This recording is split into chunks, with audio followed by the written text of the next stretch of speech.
Hello friends, स्वागत है आपका एक बार फिर से आपके अपने लीगल चैनल सोच में प्रहार में। दोस्तों, आज की इस वीडियो में एक और बेहतरीन जजमेंट मैं आपको बताने वाला हूं। यह जजमेंट पति पक्ष को राहत देगा। दोस्तों, 498 आईपीसी क्या कहता है, पहले हम इसको समझते हैं। पति और पति के रिश्तेदारों के द्वारा पत्नी पर की गई क्रूरता। अब दोस्तों, ये क्रूरता जो है ये मेंटल क्रूरटी भी हो सकती है, ये फिजिकल क्रूरटी भी हो सकती है। कई लोगों को गलतफहमी रहती है कि दहेज के लिए 498 लगाया जाता है। दहेज के लिए 498 नहीं होता। 498 होता है आपके द्वारा या आपके किसी परिवार के सदस्य के द्वारा पत्नी पर की जा रही क्रूरता के लिए। दहेज के लिए तो 3,4 डीपी एक्ट यानी डाउरी प्रोहिबिशन एक्ट लगता है। 498 क्रूरटी के लिए लगता है। यानी कुल सीधी सी बात यह है कि पत्नी जहां पर आपके ऊपर यह एलिगेशन लगा रही है कि आपने डिफरेंट तरीके से उसको हैरेस किया।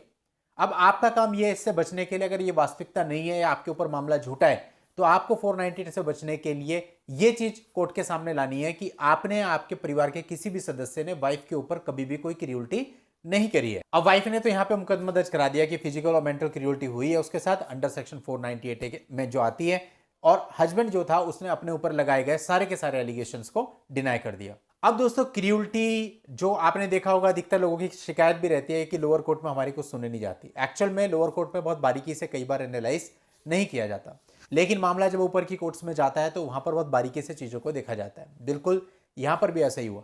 जब ये बात ऑनरेबल सुप्रीम कोर्ट में गई तो वहां पर उन्होंने देखा कि भाई इस मामले के अंतर्गत क्रूरटी को देखा जाना बहुत जरूरी है। तो वहां पर उन्होंने बोला जो क्रूरटी है ये इस बात पर निर्भर करेगी कि जो हस्बैंड है उसका कंडक्ट क्या है। अब दोस्तों, कई बार होता है आपके पास फोटोग्राफ वीडियोग्राफ अवेलेबल होते हैं जिसके आधार पे आप कोर्ट को बताते हो कि हमारी शादी केवल 6 महीने टिकी और ये 6 महीने के फोटोग्राफ है। मैं बाली घुमाने ले जा रहा हूँ, हांगकांग घुमाने ले जा रहा हूँ, यहाँ घुमाने ले जा रहा हूँ, सिंगापुर घुमाने ले जा रहा हूँ, जयपुर घुमाने ले जा रहा हूँ। तो मैंने इसके साथ कब क्रूरटी कर दी? मैं तो इसके साथ ऐसा ट्रीटमेंट दे रहा हूँ, फोटोग्राफ में देखिए कि वो कितनी खुश नजर आ रही है।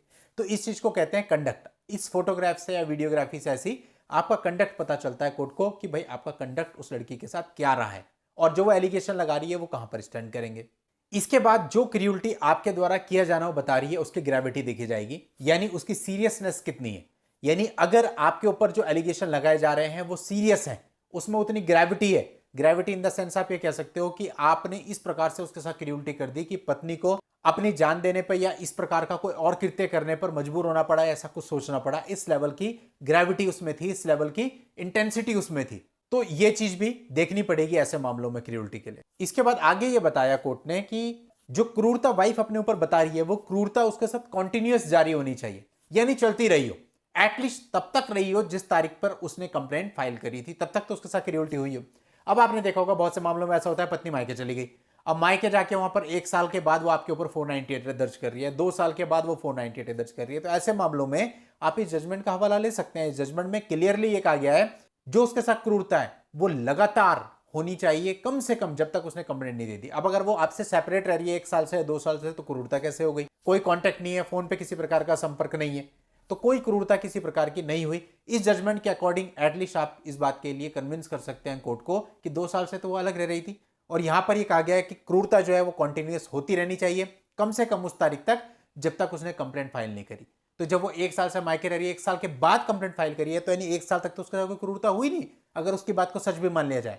तो ऐसे में आप अपना डिफेंस ले सकते हो, इस जजमेंट की हेल्प ले सकते हो। इसके साथ ही कोर्ट ने कहा कि छोटी छोटी लड़ाइयां, छोटी छोटी नोकझोंक जो घर परिवार में होती रहती हैं, ऐसी चीजों को 498 के अंतर्गत क्रूरता नहीं माना जा सकता कि इनके आधार पर आप 498 दर्ज करा देंगे।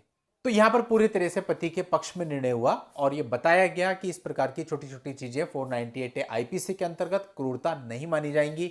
यानी आईपीसी 498 में पति को दंडित कराने के लिए क्रूरता की इंटेंसिटी, क्रूरता की ग्रेविटी, क्रूरता का वेट ज्यादा होना चाहिए, तभी उसके अंतर्गत पति को सजा हो सकती है। अदरवाइज पति को सजा उसमें नहीं हो सकती है अगर बहुत छोटी छोटी बातों के आधार पर 498 दर्ज कराया गया है।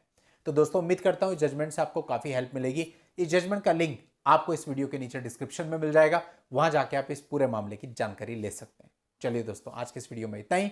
नेक्स्ट वीडियो में फिर से मिलते हैं किसी नए लीगल टॉपिक के साथ। तब तक के लिए goodbye and thank you for watching. Take care.